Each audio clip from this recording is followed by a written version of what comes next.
कैमरे हैं सब बंद रखो, बीच में कोई भी नहीं बात करे।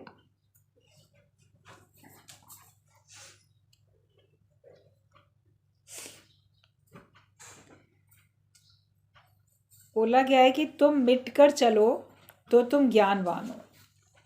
अगर हम कुछ बन के चलते हैं तो हम ज्ञानी नहीं हैं, लेकिन अगर हम नम्रता भाव में रहते हैं, मिट के चलते हैं, तो ही हम ज्ञानवान हैं। इसीलिए अपने सत्संग में बात बोली गई, डू नथिंग बी नथिंग। तुम कुछ बनो नहीं और तुम कुछ करो नहीं। मैं कुछ हूँ तो मैं कुछ करता हूँ, लेकिन जब मैं हुई नहीं तो मैं करूँगा क्या? जो है वो कर रहा है, हम है ही नहीं तो हम कर भी नहीं रहे हैं। अपने को मिटाने की ही मंजिल है। बीज फलता है सदा मिट्टी में मिल जाने के बाद। उसके अंदर से भी सारी शक्तियाँ तभी प्रकट होती हैं जब वो मिटता है। बिना मिटे तो उसकी भी शक्तियाँ अंदर राख हो जाएंगी, व्यर्थ चली जाएंगी। कोई बीज अगर आप समय से धरती में न डालो, कई साल तक ऐसे ही आपके घर में किसी डब्बे में, किसी कागज़ के थैले में कहीं ऐसे लिपटा रखा हो वो बीज, तो उसके बाद आप डालोगे तो वो उसमें पनपेगा ही नहीं, अंकुरित होगा ही नहीं, क्योंकि वो अंदर अंदर खराब हो जाता है। अपने घर में भी आप देखो, खाने पीने के सामान जो होते हैं, साबुत दालें खास करके जो साबुत होती हैं, तो वो फिर बहुत दिन तक इस्तेमाल नहीं करो तो वो रखे रखे ख़राब हो जाती हैं।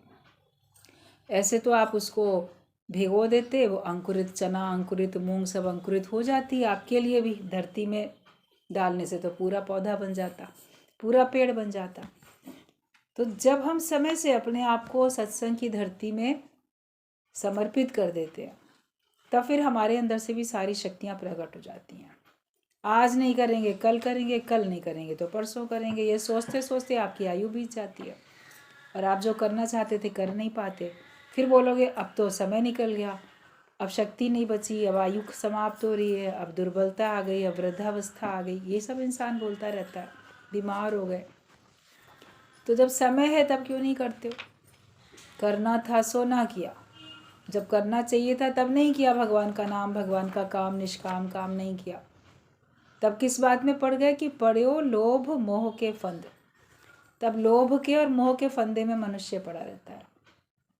माया को पाने का लोभ, और मिले कैसे और ज़्यादा कमा लूँ, ये लोभ रहता है। और जिनके बीच में रहता है, जिनको अपना मानता है, उनके मोह में रहता है। मोह के कारण से सत्संग भी छोड़ देंगे, लोभ के कारण से भी सत्संग छोड़ देंगे। पैसा कमाने के लिए ये देश छोड़ के विदेश भी चले जाएंगे, लेकिन ज्ञान का धन कमाने के लिए अपना घर छोड़ के 4 घंटे 1 घंटा भी नहीं आएंगे, 1 घड़ी आधी घड़ी भी नहीं देना चाहेंगे। इतनी देर में तो हम इतना कमा लेंगे, ट्यूशन कर लेंगे, दुकान में बैठ जाएंगे या परिवार वालों की सेवा में लगेंगे। फंदा ही तो है, जाल जो आपको बिल्कुल जकड़ के बैठा है, लोभ और मोह के फंदे। अपने अंदर के मोह को जांचो, अपने अंदर के लोभ को जांचो। ये 2 चीज़ें तो बोल दी गई, चलो बोलने के लिए सारे ही विकार आपको बांधते हैं, लेकिन अधिकतर लोभ और मोह, ये 2 बहुत प्रधान होते हैं और उनके कारण से आप सत्संग छोड़ देते हो। मेरे घर वाले दुखी होते हैं मेरे सत्संग जाने से, या उसको सत्संग की ये बात पसंद नहीं आती, या उसको सत्संगियों से प्रॉब्लम है, उसको गुरु से प्रॉब्लम है, इसलिए मैं नहीं जाता हूँ। दादा भगवान के समय में जब सत्संग में लोग जाते थे, कई ऐसा होता था कि घर वालों को नहीं पसंद आता था। क्या पसंद नहीं आता था? कि अपने घर के व्यक्ति का सत्संग जाना पसंद नहीं आता था। तो कई लोग तो दादाजी को ही जैसे वैर रख के उन्हीं का ही नुकसान करने की कोशिश करते रहते थे। 2-4 बार ऐसा इस प्रकार का हुआ। कभी किसी ने सोचा भाई जा रहे हैं उधर से, तो एक के सत्संगी के घर के सामने से वहीं सत्संग के निकलते थे, तो ऊपर से गमला गिरा दिया। कि गमला तो कितना भारी होता है, इतनी मिट्टी भरी होती है, पौधा होता है उसमें, कि गिर जाए सर पे इनके दादाजी के और चोट लगे। तो वो तो नहीं, उनके ऊपर नहीं गिरा भाई, थोड़ा कदम चल ही रहता है, पास में ही गिरा, मतलब वैर के कारण से, जबकि उन्होंने उसका किसी का कोई नुकसान भी नहीं किया। कहीं कभी कोई एक व्यक्ति पीछे से ऐसे छाता लेके वो मारने के लिए आया, किसी के घर का व्यक्ति। शुरू शुरू में सत्संग में लोगों को आने में लोगों को प्रॉब्लम, और फिर ये भी लगता था कि एक पुरुष है वो सुना रहा है और महिलाएं सब सुन रही हैं। तो इस बात की भी उस पुराने ज़माने में, कितने साल पुरानी बात है, उस ज़माने में वो भी थोड़ी सी लोगों को एतराज़ प्रॉब्लम होती थी। तो कभी किसी ने ऐसे कोशिश की, कभी तो किसी ने एक बार कंप्लेन कर दी कि ये जो है हमारे घर के लोगों को बहकाते बरगलाते। तो दादाजी को क्या डर था, सत्संगी लोग भी और दादाजी भी। आया वो कहने पूछताछ करने के लिए, तो थाने में बुलाया गया, पहुंच गए। बोले कि ठीक है, हाँ हमें क्या परेशानी है भाई, जो पूछो क्या करते हो भाई। हम तो सत्संग करते हैं, ये थैले में तो भगवत गीता उनके पास हमेशा रहती थी, तो ये करते हैं। बाकी सारे भी सत्संगी जो थे वैसे, कोई गुरु को करे बोलेगा तो फिर उसके सपोर्ट में नहीं खड़े होंगे, और जबकि गलत भी नहीं है। तो जो था वो पुलिस वाला इंस्पेक्टर, उसने कहा कि तुमको क्या एतराज़ है, तुम्हारी लड़की जाती है सत्संग में, कितनी बड़ी है। तो वो तो ज़रूर 18 साल से ज़्यादा ही थी, 20-22 साल की लड़की जो भी रही होगी, मालूम नहीं कितनी एज रही होगी, लेकिन बालिग थी वो लड़की। तो उसने कहा कि जब वो बालिग है और अगर वो ज्ञान सुनने के लिए जाती है तो इसमें कोई कंप्लेन नहीं बनेगी। या तो कुछ उसके संग दुर्व्यवहार हो रहा हो, उसके संग किसी ने कोई खराबी की हो, तो ऐसा तो कोई कंप्लेन नहीं है। लड़की ने भी कहा और बाकी सत्संगियों ने भी कहा कि हम तो सिर्फ सत्संग सुनते हैं, इतना अच्छा ज्ञान सुनते हैं और सत्संग सुन के सीधे घर आते हैं, बाकी सारे कोई और परेशानी नहीं है। तो उनको कुछ भी नहीं हुआ भाई, बल्कि जिसने कंप्लेन की थी उसी को डांट डपट दी गई, उसी को डांटा गया कि फालतू में क्यों तुम किसी अच्छे व्यक्ति को परेशान करते हो। तो दादाजी बोलते थे सत्य की राह में आगे बढ़ने में कई बार ज़माना तो भक्तों से झगड़ा करता आता है, अकारण ही उनसे वैर लगाता है, अकारण उनसे झगड़ा करता है अपने ईगो के कारण से कि बस मुझे पसंद नहीं है, और वो दुश्मनी कर लेते हैं। दादू से आपकी बात बताई जाती है, कहीं भगवान बुद्ध की बात बताई जाती है, कितने कितने शुरू से चलता आ रहा है। किसी ने उनके ऊपर, बुद्ध भगवान के ऊपर थूक दिया क्रोध में कि मेरे घर का व्यक्ति जाता है सत्संग में और इन्हीं की जब बात ज़्यादा मानता है। मनुष्य को ईगो प्रॉब्लम होती है ना, हमारे घर के जो हैं वो हमारी बात माने, हमसे अधिक दूसरे को क्यों मान सम्मान दे रहे हैं, हमसे अधिक दूसरे की बात क्यों मानी जा रही है।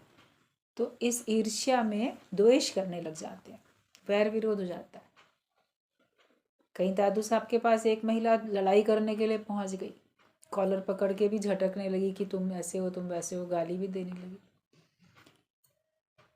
तो ये तो सबको पता है कि भगवान बुद्ध ने भी कितनी शांति पूर्वक उस घटना को देखा और चुप रहे, आगे बढ़ गए। अगले के मन ने फिर उसको ही धिक्कारा, अगले के मन ने धिक्कारा तो वो बाद में आके क्षमा भी मांगी उसने, भगवान बुद्ध से आके अपने गलत व्यवहार की उसने क्षमा भी मांगी। और दादू साहब को भी जब उन्होंने कहा तो बोले कि तुम तो मुझे जानती ही नहीं हो, तुम तो पहचानती ही नहीं हो, मैं जो आत्मा हूँ वो तुम जानो तो तुमको कोई लड़ाई नहीं है, कोई झगड़ा ही नहीं है।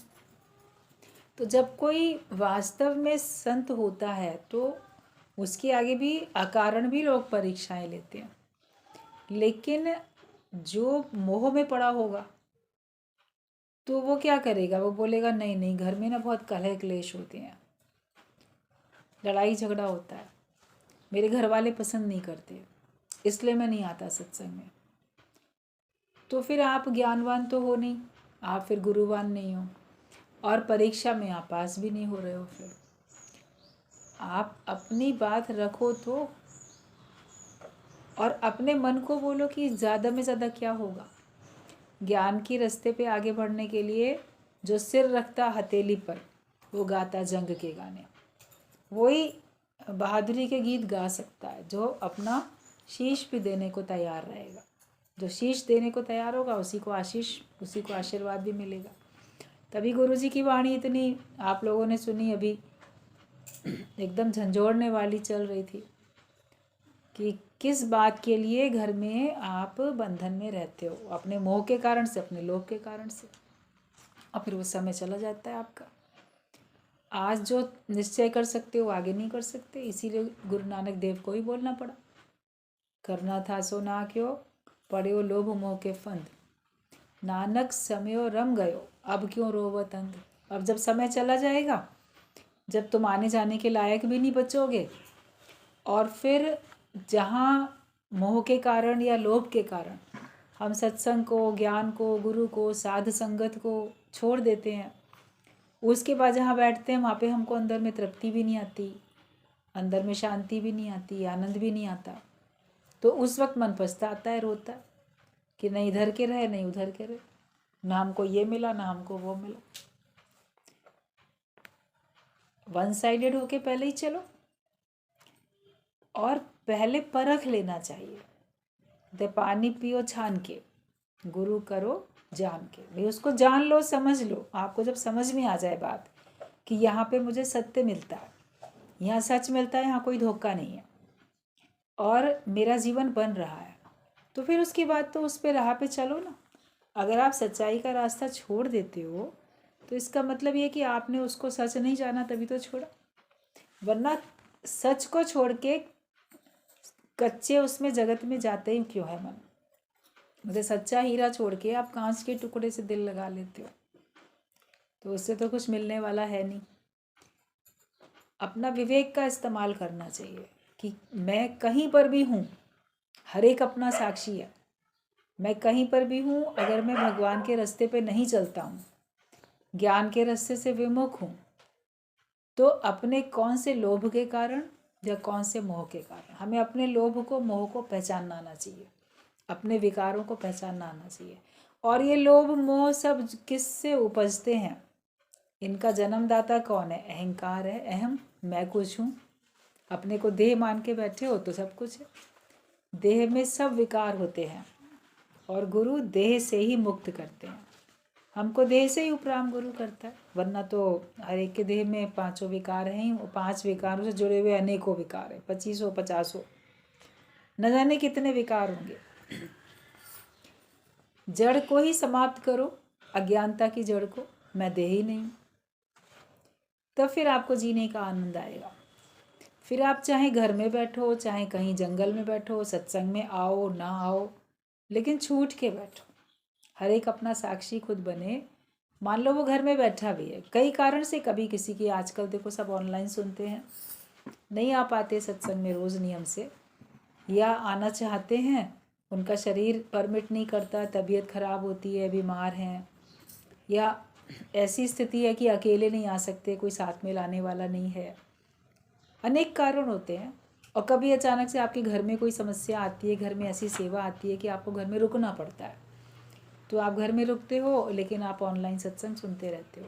मगर अपने साक्षी बनो कि वहाँ पे तुम मुक्त होके छूट के बैठे हो कि फंस के बैठे हो। छूट के बैठे हो तो अच्छा है। शुरू से ये एग्जाम्पल सत्संग में दिया जाता है कि चिड़िया पेड़ के ऊपर बैठती है, डाली का सहारा लेके बैठती है। ज़रूर डाली ना हो तो बैठे कहाँ, लगातार थोड़ी उड़ती रहेगी, सहारा तो उसको भी चाहिए, तो वो डाली का सहारा लेके बैठती है। लेकिन फिर भी उसको अपने पंखों का आधार है ना। डाली अगर टूटे तो वो उड़ जाएगी, डाली के संग गिरेगी थोड़ी वो नीचे।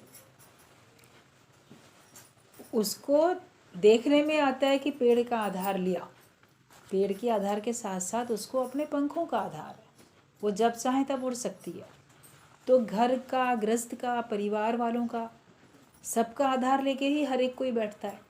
अपने सत्संग में तो कोई घर छुड़ाया भी नहीं जाता। आप घर में रहो, प्रेम में रहो, सबको साथ दो, सबका आप साथ लो, अरस परस बात चलती है। लेकिन अपने अंदर की स्थिति भी तो देखो कि हम चिड़िया की तरह से अपने पंखों का भी आधार लेके बैठे हैं, आत्मा का, ज्ञान का, या केवल घर गृहस्थ का आधार लेके बैठे। अगर हम केवल घर गृहस्थ का, परिवार वालों का आधार लेके बैठे हैं तो आपकी गुलामी है। जैसे गुरुजी ने भी कहा कि तुम 2 रोटी के गुलाम हो, हम नहीं इनका कहना मानेंगे तो हमको रोटी कौन खिलाएगा। हम रहेंगे कहाँ, हम खाएंगे कहाँ से। फिर कई लोग बोलते हैं अगर हम ज़्यादा कदम बढ़ाएंगे ना तो गुरु की बदनामी होगी। गुरु जी को बोलते थे कई लोग ऐसा, गुरु की बदनामी, आपको ऊपर ही कलंक लगेगा।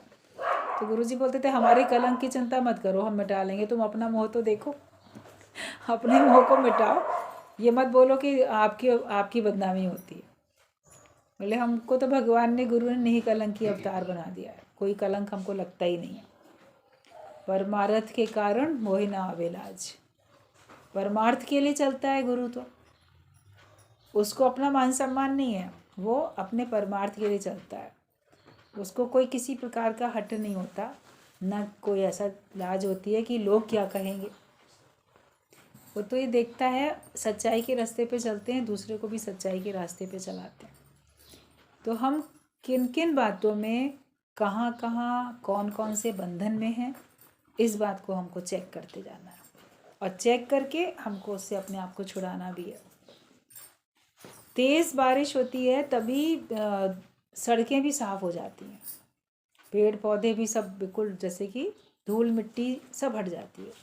तो कभी तेज़ बारिश होनी ज़रूरी है। हल्की हल्की छोटी छोटी थोड़ी थोड़ी देर होती रहती है तो और किचकिच रहती है और कीचड़ रहती है।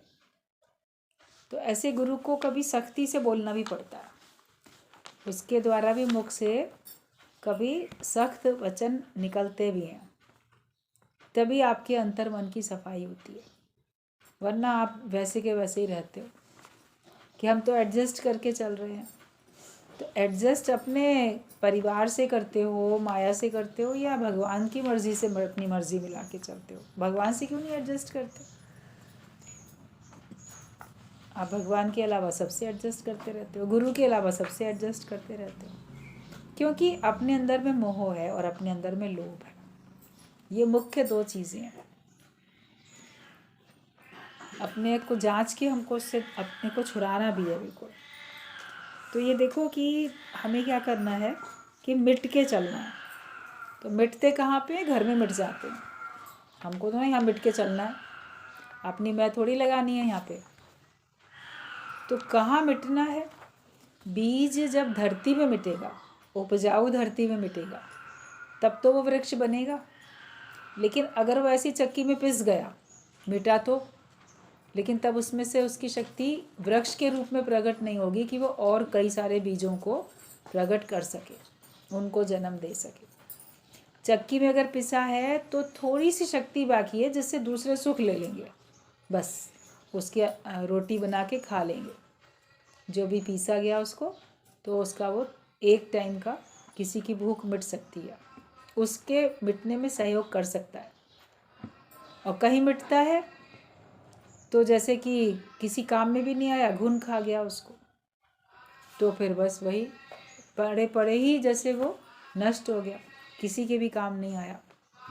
रखे रखे भी तो सड़ जाता है, फल सब्ज़ी सूख जाती है, उसको गाय भी नहीं खा सकती, कोई नहीं खा सकता, उसको फेंकना ही पड़ता है। फिर धरती में वापस वो खाद के रूप में जाता है, किसी काम में नहीं आता।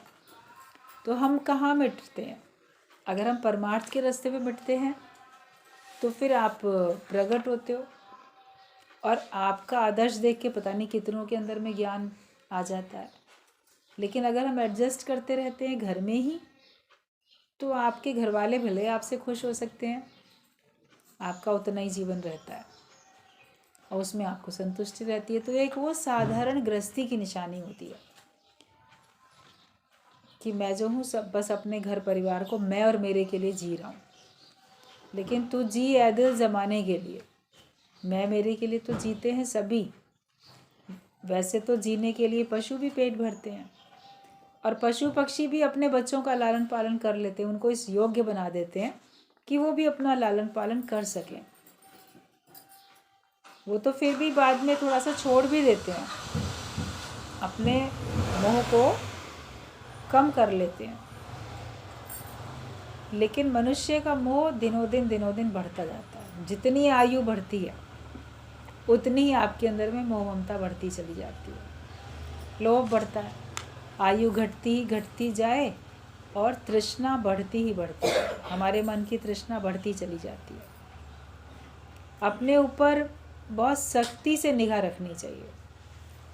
अपनी कमी देखनी आनी चाहिए। कमी को दूर करने के लिए इतना शक्तिशाली बनना पड़ता है।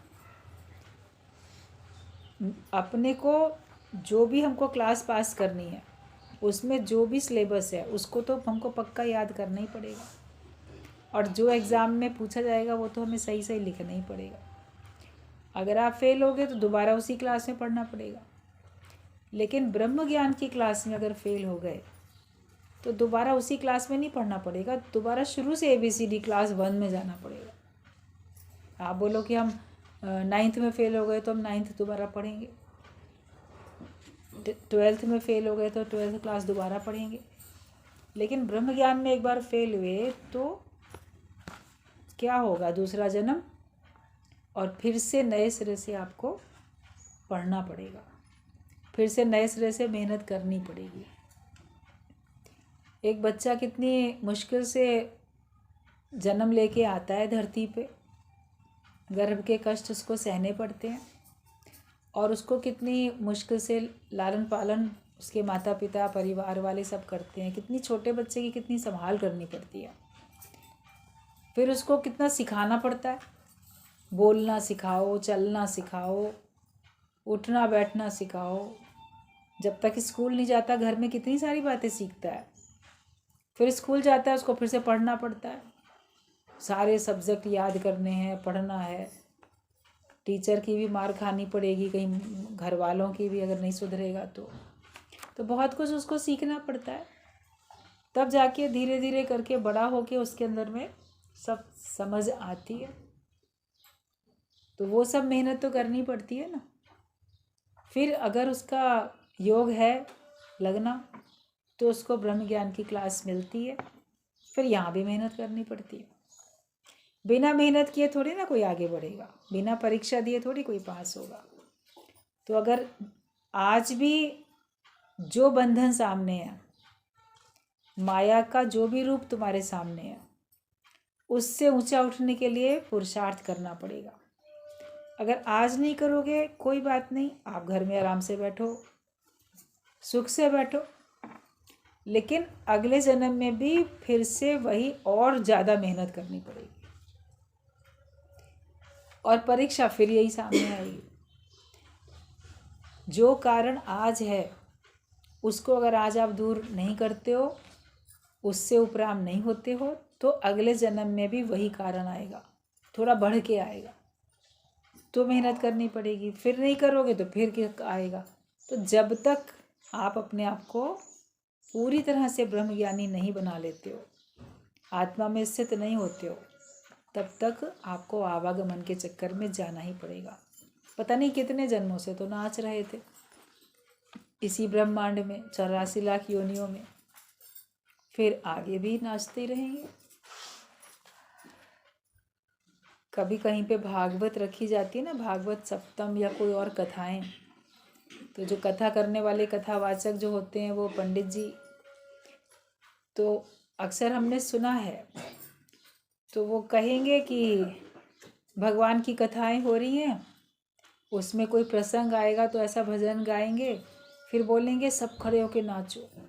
जो भगवान की कथा में भगवान के नाम में नाचेगा तो उसको 84 लाख योनियों में नहीं नाचना पड़ेगा, इस तरह से बोलेंगे। और जो यहाँ नहीं नाचेगा उसको वहाँ नाचना पड़ेगा। ये सुन के सब भोले भक्त, महिलाएं भी, पुरुष बच्चे बेचारे सब खड़े जाते हैं, चलो गोल गोल घूम लो, नाच लो। इसमें नाच लेंगे तो 84 लाख योनियों में नहीं जाना पड़ेगा। तो वहाँ उस धरती पे खड़े होके 2 मिनट नाचने से क्या 84 का बंधन कटेगा? लेकिन वास्तव में जो गुरु की आज्ञा में चलेगा, जो भगवान की कठपुतली बन के उसके इशारे पे नाचेगा, मतलब कहने का वो होता है। स्थूल रूप से तो वो भी बताते हैं, स्थूल रूप से आप लोग भी सुन के नाच के चले आते हो। लेकिन जो गुरु के हुक्म में चलता है, ज्ञान के हिसाब से चलता है, भगवान की मर्जी में चलता है, तो जो उसकी कठपुतली बनता है भगवान की, उसके इशारे पे नाचता है, तो उसको माया नहीं नचा सकती। लेकिन अगर आप भगवान के इशारे पे नहीं चलोगे, गुरु के इशारे पे नहीं चलोगे, तो माया तो नाच नचाएगी। इस पद ते जो नर चूके तो आए जाए दुख पाए। चूक हुई जरा भी तो आना जाना दुख पाना पड़ेगा। ज़रा सी भी गफलत होगी तो आपको चारों तरफ के पता नहीं कौन कौन से विचार अज्ञानता से भरे हुए वो आपको घेर लेंगे। और जो अपने अंदर एक बार मेहनत करता है, जो होगा देखा जाएगा। अपना जीवन भगवान को जो जुआरी की तरीके से सौंप देता है, जो होगा देखा जाएगा। जो जुआरी होते हैं ना, जुआ खेलने में अपना पैसा लगाते हैं, जो होगा देखा जाएगा। हार गए तो, जीत गए तो, दांव पे लगा दिया।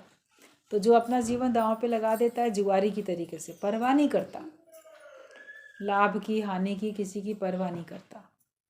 तो जो भगवान के ऊपर विश्वास करके पूरा ऐसा लगा देता है, जो होगा देखा जाएगा, वो तो जीत जाता है। लेकिन मनुष्य क्या करता है ना, जुआरी की तरह से अपना जीवन नहीं लगाता, वो व्यापारी की तरीके से लगाता है।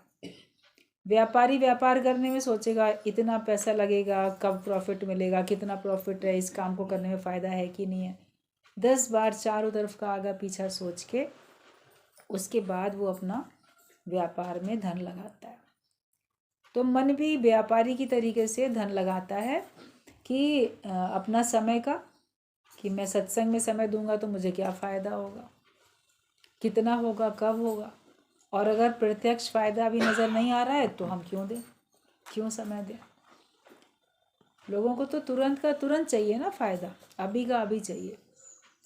लेकिन आत्मिक निश्चय करोगे तो तुरंत का तुरंत, अभी का अभी फ़ायदा। अपने को आत्मा जानो, तुम अभी मुक्त हो, तुम अभी प्रसन्न हो।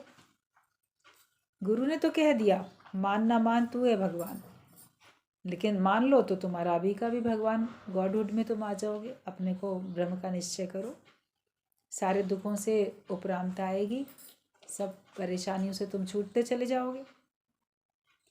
अभी तो निश्चय करना है ना, आज का आज, जो होगा देखा जाएगा। गुरुजी बोलते थे, बेशर्म होके काल को तो शीश दे दोगे, लेकिन गुरु को शीश नहीं दे पाओगे। वहाँ तो तुम्हारी चलने वाली नहीं है, तो देंगे ही देंगे। कहते मजबूरी है, वहाँ तो हमारा चलेगा ही नहीं, तो चलो ठीक है, प्रभु की आज्ञा माने माथे कर लेंगे, ठीक है, इसका ऐसे ही लिखा था। जगत में कोई नुकसान हो जाता है तो बोलते हो हम ऐसे ही लिखा था, हो गया नुकसान। लेकिन सत्संग में आने में कुछ नुकसान होएगा तो सत्संग के कारण से होगा, तब नहीं बोलोगे ऐसे ही हो गया, होना था तो हो गया। सत्संग में आने जाने में तुम्हारा कोई नुकसान हो जाए, कोई एक्सीडेंट हो जाए, कोई चोट लग जाए, हड्डी टूट जाए, कोई तुम्हारा पर्स, कोई चेन तुम्हारी खिंच जाए, कोई नुकसान हो जाए मान लो, या तुम सत्संग में आए पीछे से घर में कुछ नुकसान हो जाए।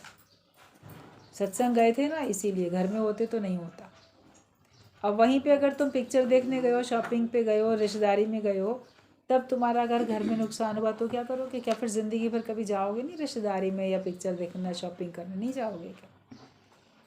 तब बोलोगे मैं घर से नहीं निकलती, क्यों गई उसके पास, वो रिश्तेदार के पास बेकार गए। बोलते होना था हो गया, सावधानी रखते हैं, लेकिन फिर भी जो नुकसान माया में होने होते हैं वो हो जाते हैं।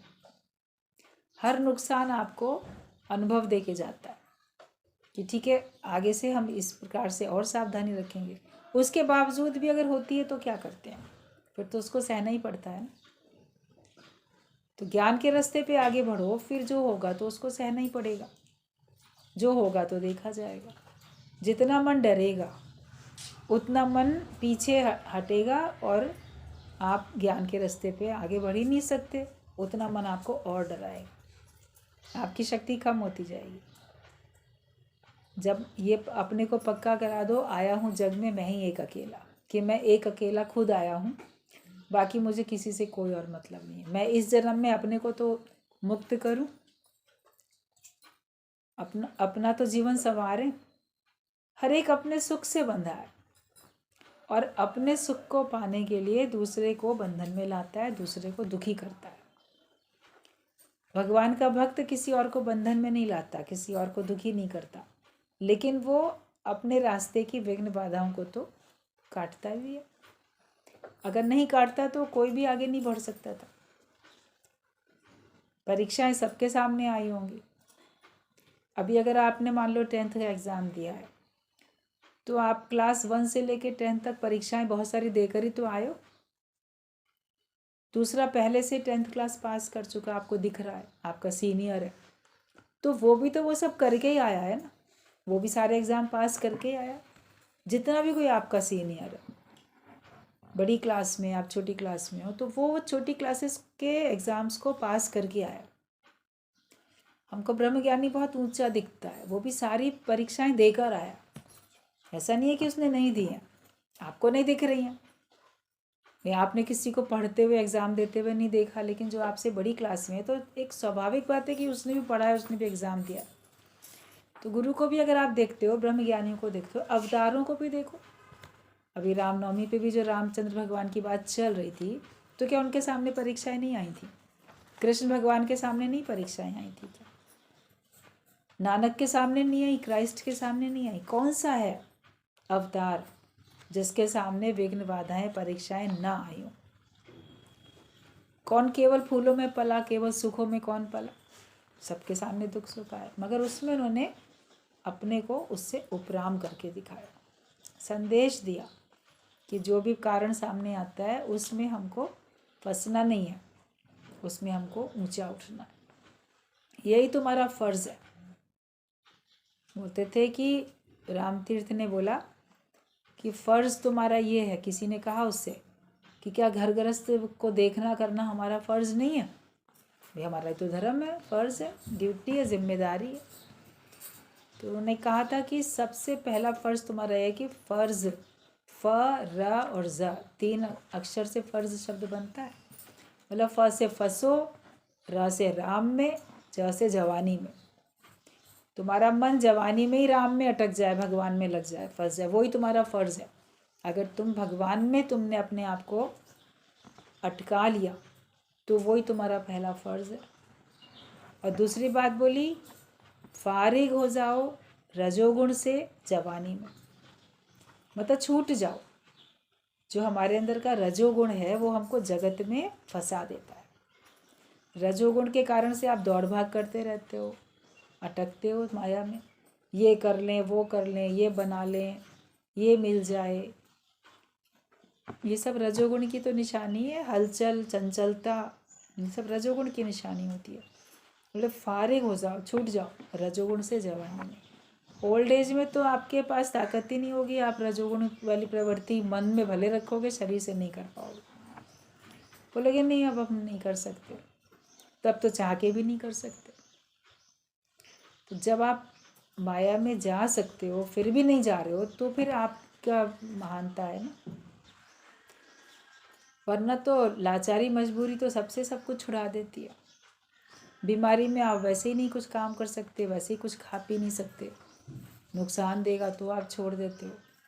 फिर बोलो कि नहीं हमने तो छोड़ दिया खाना, और आपकी बीमारी आ गई, डॉक्टर ने मना कर दिया, या आपको हजम नहीं होता, तभी तो अपने ऊपर बहुत बड़ी कृपा करनी है। भगवान की कृपा हो चुकी, गुरु की हो चुकी, अब बच गई है तो केवल अपनी कृपा बची है। अगर अपनी कृपा करेंगे तब आप आगे बढ़ पाते हो, वरना नहीं पढ़ सकते। तो मिट के चलो और तभी तुम ज्ञानवान हो। तो सही जगह पे मिटो तभी तुम ज्ञानवान हो। गलत जगह पे मिट जाते हैं तो फिर आपका मिटना किसी काम का नहीं रहता, उससे कहीं कोई लाभ नहीं होता। नौकर से भी प्यार से बोलो, जुबान तो वही है, प्रेम से बोलो या क्रोध से बोलो। तो मर के मिट के तो चलो, लेकिन जो बोली है हमारी भाषा वो हर एक के साथ प्यार वाली होनी चाहिए। कभी कभी ये होता है कि आपको कभी कठोरता से बोलना पड़ गया, कभी क्रोध करना पड़ गया, ओकेजनली, वे अलग बात है। लेकिन कभी हम देखते हैं किसी की आदत बन जाती है, वो हमेशा झुंझला के बोलेगा, वो हमेशा क्रोध में बोलेगा, वो हमेशा कड़वा बोलेगा, क्योंकि वो उसने अपना स्वभाव बना लिया है। वो किसी के साथ भी मीठा नहीं बोलेगा, वो कभी भी अच्छा नहीं बोलेगा। तो अपने ऊपर ये कृपा करनी है कि जो कुछ आप अपने मुख से शब्द निकालते हो वही तो लोग देखते हैं, वही तो सुनते हैं, उसी से तो एक इमेज बनती है आपकी कि आप क्या हो। तो मर के मिट के नम्रता भाव में भी चलो, लेकिन साथ में अपने ऊपर संयम भी रखना ज़रूरी है कि हम नौकर से भी प्यार से बोलें, और ज़ुबान तो वही है, चाहे हम उसको प्रेम से बोलेंगे या क्रोध में बोलेंगे, शब्द तो वही हैं, वही शब्द वही सेंटेंस आप धीरज के साथ प्रेम के साथ भी बोल सकते हो, और वही तैश में आके क्रोध में आके जोश के साथ जोर से भी चिल्ला के भी बोल सकते हो। तो इससे अच्छा वही बोलना है तो प्यार से बोलो। तुम कहीं जाते हो, घूमो मौज करो, लेकिन किसी खरीदारी में क्यों पड़ते हो? और फिर तुम गिफ्ट में भी मीन में क्यों निकालते हो? जैसे कोई कहीं घूमने जाता है, आप किसी भी जगह गए, किसी हिल स्टेशन घूमने गए, कोई शहर है कहीं नया, किसी भी कारण से कभी तीर्थ में या कहीं कि घूमने जा रहे हो, घूमो, लेकिन फिर वहाँ क्या करेंगे? अब ना शॉपिंग भी कर लें, यहाँ से लेके भी चलें, यहाँ की निशानी लेके चलें, अरे ये चीज़ तो यहाँ बहुत सस्ती और अच्छी मिल रही है, चलो मैं बहुत ले लेता हूँ। तो घूमने फिरने गए हो, खाओ पियो घूमो फिरो मौज करो, लेकिन फिर खरीदारी में क्यों अटक जाते हो? फिर आप भारी हो जाओगे, फिर आप एक दो अगर आपके आइटम थे सामान के तो लौटते समय 4 हो जाएंगे, फिर नए अटैची खरीदो, नया बैग खरीदो, फिर उसमें नए सामान रखो, फिर उनकी संभाल करो, फिर मन में रहेगा कि मेरे 2 ही आइटम थे, मैं तो एक अटैची एक बैग लेके आया था, और भूल जाएगा लौटते समय कि मैंने नई शॉपिंग भी करी है, मेरे पास एक एक्स्ट्रा बैग भी है, फिर वो कहीं छूट जाएगा तुम्हारा, फिर तुम्हारा खो भी जाएगा सामान, फिर परेशान हो जाओगे, या उतने भारी बन जाओगे अब कूली ढूंढो, कोई सामान उठाने वाला नहीं मिल रहा है, दिक्कत कितनी हो जाती है। तो जो खरीदारी की तो भारी तो उसी से बने ना।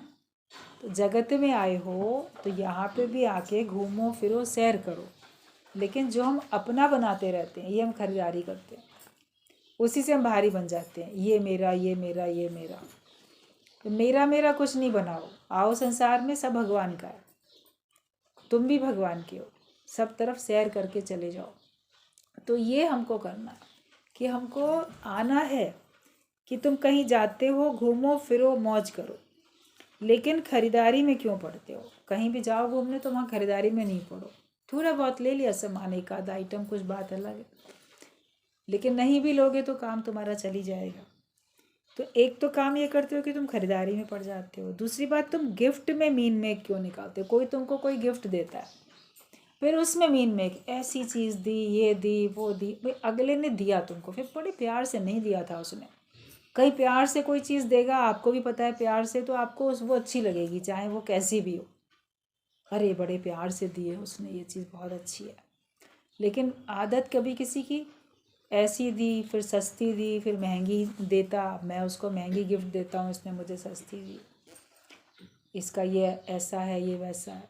तो कोई तुमको अगर कुछ गिफ्ट देता है तो आप उसको प्रेम से ले लो, गिफ्ट में भी मीन में एक नहीं निकालो, लोगों की आदत होती है जो मिल जाए गिफ्ट में उसको थैंक यू बोल के ले लेना चाहिए। ईश्वर ने भी जो हमको उपहार दिया हमारे जीवन में, उसको भी भगवान का शुक्रिया अदा करके स्वीकार कर लो। भगवान ने घर तो दिया लेकिन छोटा दिया, बड़ा घर नहीं दिया, कच्चा दिया पक्का नहीं दिया, परिवार तो दिया लेकिन अच्छा नहीं दिया, उसका स्वभाव अच्छा नहीं दिया, पति अच्छा नहीं मिला या संतान अच्छी नहीं मिली, तो जैसा भी तुमको मिला उसमें तुम स्वीकार करो ना, वो भगवान की ओर से दी हुई गिफ्ट है। जो भी कुछ तुम्हारे जीवन में तुमको ईश्वर की तरफ से मिलता है उसको भगवान की ओर से दिया हुआ गिफ्ट समझो, और उसमें मीन मेक नहीं निकालो, उसको ठीक कर लो, अगर आपको अपने हिसाब से उसको करना है आप उसके अपने हिसाब से अपना उसमें जो भी काट छाँट करनी है वो कर सकते हो। तो जो जैसा मिला बहुत अच्छा मिला, उसको आप अपने हिसाब से बना सकते हो, अपने हिसाब से बना लो, नहीं बना सकते तो उसी में एडजस्ट कर लो, लेकिन अपने आप को खुश तो रखो, अपने आप को भगवान की मर्जी में मिला के एक करने का तो संकल्प ले लो कि मेरी इच्छा और भगवान की इच्छा एक है, तभी खुश रह सकते हो, तभी ज्ञानी बन सकते हो। तुम पदार्थ अभाविनी कब करोगे? मतलब मुझे ये भी चाहिए वो भी चाहिए, लेकिन जब अंदर में आए कि मुझे कोई भी पदार्थ नहीं चाहिए, प्रारब्ध से मिल रहे हैं आप उसका इस्तेमाल कर रहे हो, लेना देना हो रहा है, भीतर में अभाव हो जाए, इस प्रकार का नहीं कि मेरे पास है नहीं, लेकिन पदार्थ अभाविनी ये हो जाए कि मुझे चाहिए ही नहीं, मेरे अंदर उसका कोई भाव ही नहीं है, अभाव हो जाए कि मुझे पदार्थों का कोई भाव ना रहे, ये मिल जाए वो मिल जाए, ये क्यों नहीं मिला, जो मिला बहुत अच्छा मिला, मेहरबान, जो कुछ दिया अच्छा किया, शुक्रिया। ये मेहरबानी रखो, भगवान की मेहरबानी को हमेशा याद रखो कि तुम पदार्थ अभाविनी कब करोगे, कब ऐसी स्थिति आएगी जब बोलोगे हमें वास्तव में अंदर से किसी चीज़ की अब ज़रूरत है नहीं, जो है बहुत है, और नहीं भी मिलेगा सारी उम्र तो भी हम ठीक है, मिलता है तो भगवान की मर्ज़ी है, उसका हम सदुपयोग कर लेते हैं। मगर अंदर में खुद नहीं चाहो किसी भी चीज़ के लिए, हर चीज़ के बिना हम बड़े आनंद में रह सकें। घर भी खाली, दिल दिमाग भी खाली रखो, जो संग्रह किया वो सब यहीं रह जाएगा। अपने घर को भी थोड़ा खाली करके रखो, बहुत ज़्यादा क्राउडेड नहीं होना चाहिए, बहुत सामान भरा रहता है, ज़्यादा सामान भरा रहता है तो आपको खुद ही दिक्कत होती है, दिमाग में उलझन रहती है। थोड़ा कम हल्का रखते हो तो आपका दिमाग भी हल्का रहता है। तो घर को भी थोड़ा खाली खाली करके रखो, और अपने दिल दिमाग को तो बिल्कुल खाली खाली करके रखो माया से, तब आपको अच्छा लगेगा। पर संग्रह की प्रवृत्ति नहीं होनी चाहिए। घर में भी बहुत सामान संग्रह होता है, और अपने दिल दिमाग में बातों का संग्रह होता है, ख्यालों का संग्रह बहुत होता है, फिर उसी में उलझे रहते हैं। आपके ख्याल, आपके खाली बैठो तो काम करने के बाद आप पता नहीं, काम करते करते भी ख्यालों में खोता है व्यक्ति। कई बार हम देखते हैं कोई अकेले में भी बातें करता रहता है, बड़बड़ाता रहता है, ख्याल है उसके, कुछ कुछ सोचता ही जा रहा है, इतने ख्यालों में ही उलझा है। तो दिल, उसका दिमाग भरा है ना बहुत ज़्यादा, खाली नहीं है। भगवान के भाव में रहो केवल, मगर जगत की बातों में बहुत रहते हैं। तो जो भी हम संग्रह करते हैं वो आपको आखिरकार दुख देता है। जो कुछ इकट्ठा करोगे उससे तुम्हारा दिल दिमाग भारी हो जाएगा। इसलिए मेरा कुछ भी नहीं है, जो है वो सब भगवान का है। तो जो संग्रह किया वो सब यहीं रह जाएगा।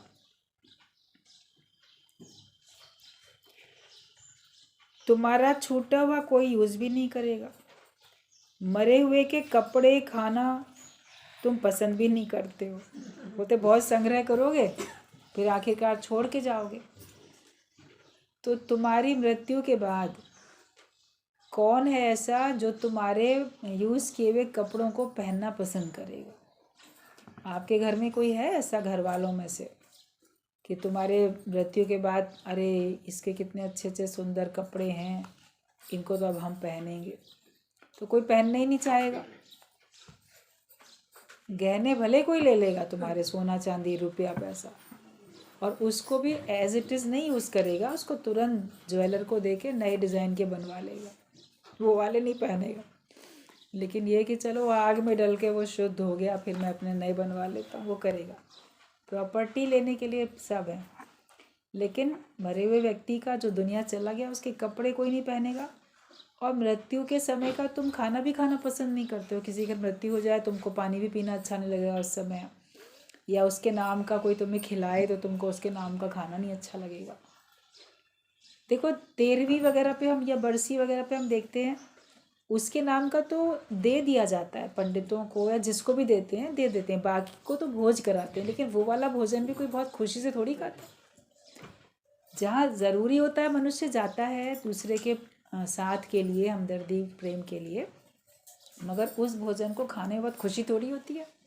बड़े चटकारे लेके बहुत अच्छे से थोड़ी खाएगा। जैसे कोई फंक्शन, बर्थडे पार्टी है, शादी ब्याह है, कोई तुम्हारा अचीवमेंट अच्छा सा हुआ, तो उसमें बड़े खुश होकर लोग उस पार्टी को एंजॉय करते हैं। तो उस वाले भोजन में बनी तो वही सब चीज़ें हैं। गुरुजी बोलते थे जो शादी का खाना होता है वही बरसी का खाना होता है, वही पूरी कचौड़ी मिठाई ये सब होता है उसमें, वही सब्जियां वही सब होता है। लेकिन उसमें अंदर में खुशी नहीं होती, और बाकी खुशी वाला मौका होता है तो खाने में भी खुशी होती है।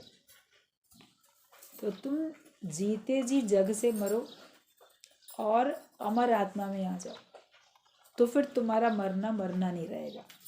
तो ये बताया कि मरे हुए का कपड़ा और खाना तुम पसंद नहीं करते हो। तुमको मरना है क्या? तुमको क्या मरना है? और तुम नहीं मरोगे क्या? सूतक क्या है? ये सब क्वेश्चंस गुरुजी ने पूछे कि आखिरकार शरीर तो सबके जाएंगे, लेकिन तुम जो हो, तुम क्या मरोगे? मतलब तुम जो आत्मा हो, तुम तो कभी मरोगे नहीं। और फिर दोष किस बात का लगता है? ये सूतक लग गया, ऐसा हो गया, बस किस बात का लगता है? उस पर भी विचार करके देखो। जो भी कारण होते हैं बहुत सारे, तो उसमें आप किसी को साथ दे रहे हो, उसके साथ के लिए कि हम तुम्हारे दुख में बराबर के हिस्सेदार हैं।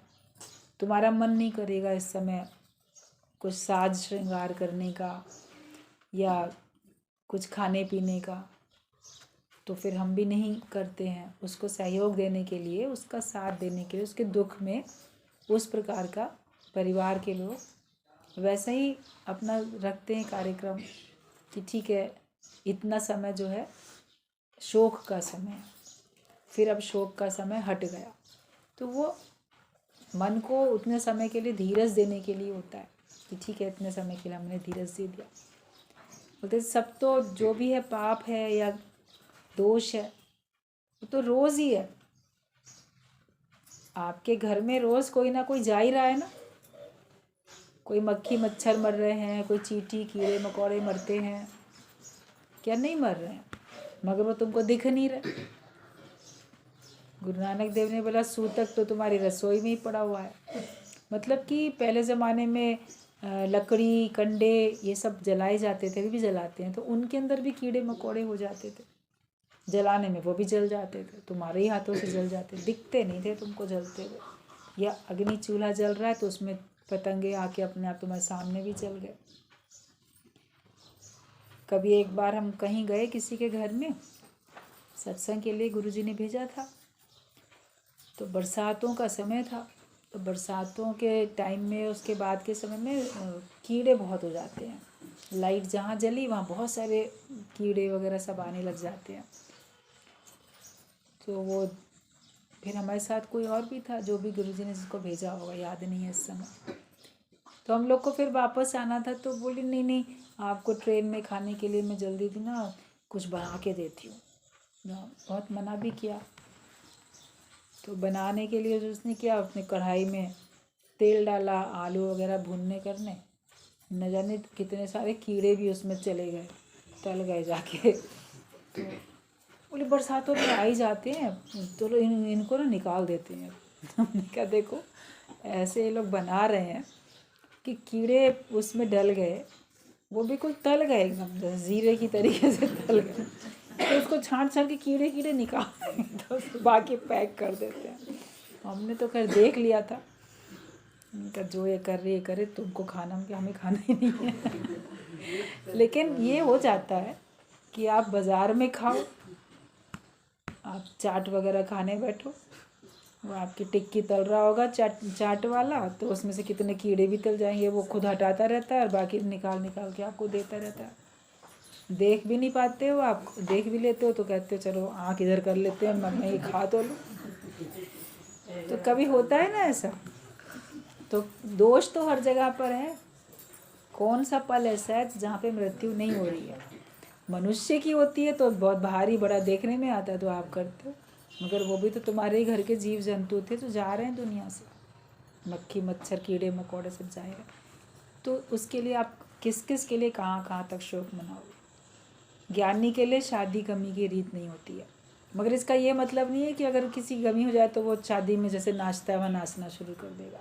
उसको पता होता है कि मुझे कब कैसे व्यवहार करना, उचित समय के हिसाब से जो उचित व्यवहार होता है वो हमें करना पड़ता है। तो तुम सूतक किसको कहते हो? ये देखो कि तुम्हारे लिए दोष वाला समय, खराब समय कौन सा है। ब्रह्मज्ञानी के लिए सारा समय भगवान का समय होता है। वो ये जानता है कि सब जो होता है भगवान की मर्ज़ी से होता है, भगवान की मर्ज़ी के अलावा कुछ नहीं होता। हॉस्पिटल में तो डॉक्टर कितनी देखता है पेशेंट को और कितने मुर्दे लोगों को भी देखता है। वहीं पर तो अभी वो चेक करता रहता है, फिर तुरंत कोई चला भी गया, फिर वो जाके अपने केबिन में हाथ धो के बैठ जाता है, फिर दूसरे पेशेंट को देखता है। सारा दिन भर में कितने, वो क्या हर समय एक एक मृत्यु के बाद क्या जाके नहा के कपड़े बदल के आके बैठेगा क्या पेशेंट? डॉक्टर पेशेंट का ऐसा देखने के बाद वो वैसे ही करता रहता है, फिर अपने घर में जाके भले नहा धो के बैठे जो भी उसको करना हो। संसार में बहुत सारी बातों में अपने मन को मनुष्य ने अटका रखा है। बात को सही तरीके से हमको समझना आना चाहिए। हमारे मन में अगर कोई खराबी है, मन में दोष है, तो उस मन के दोष को हमको दूर करना है। बाहर से शुद्धता, पवित्रता बहुत ज़रूरी है। किसी की भी मृत्यु होती है तो उसमें फिर बहुत चारों तरफ हमको दिखता नहीं है, और ऐसे कहीं ना कहीं उसमें खराबी आनी शरीर में शुरू होती है। तो इसके लिए, सफाई के लिए, शुद्धता के लिए तुरंत सब वहाँ पे धो दो, अपने को भी अच्छे से नहला लो, सब साफ करो। ये सब साफ सफाई के लिए है, स्वच्छता के लिए, ताकि आप ना बीमार पड़ो, आपके कोई और नुकसान ना होने पाए। बाहर की जितनी ज़रूरी रखते हो, मतलब बाहर से जितना ध्यान रखते हो, उतना अपने अंदर में भी ध्यान रखो। अंदर में भी एक भी विचार ऐसा ना आने पाए जो कि हमारा नुकसान करके जाए।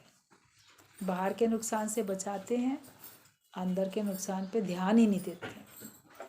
लेकिन अब बाहर भीतर हमको एक होके रहना है। बाहर भीतर से हमको स्वच्छ, शुद्ध, पवित्र बन के रहना है। अंदर भगवान का भाव, बाहर भी भगवान का भाव हो जाए।